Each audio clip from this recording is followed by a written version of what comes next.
The man hurriedly shoved a shell into the cannon. The three of them threw all their strength into pushing the heavy artillery forward until the barrel slowly rose, then cranked it upward to a 30-degree angle. As the cannon tilted skyward, an armed helicopter suddenly appeared, flying straight toward the barrel. Just as Robert was about to fire, the man noticed the aircraft closing in fast.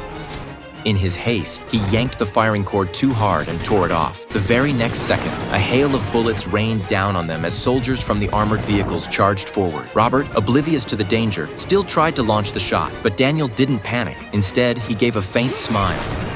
The cannon's massive recoil almost knocked Daniel flat, but through the smoke, the shell flew straight into the helicopter's cabin. Robert's face twisted in terror as the three of them braced for an explosion, but nothing happened. It was a dud. Robert let out a sigh of relief, even grinning, thinking he'd cheated death. The three men stood stunned, at a loss for words. Then, to their shock, the bomb rolled back toward Robert. He turned around, eyes wide in disbelief, realizing it was about to blow. A split second later,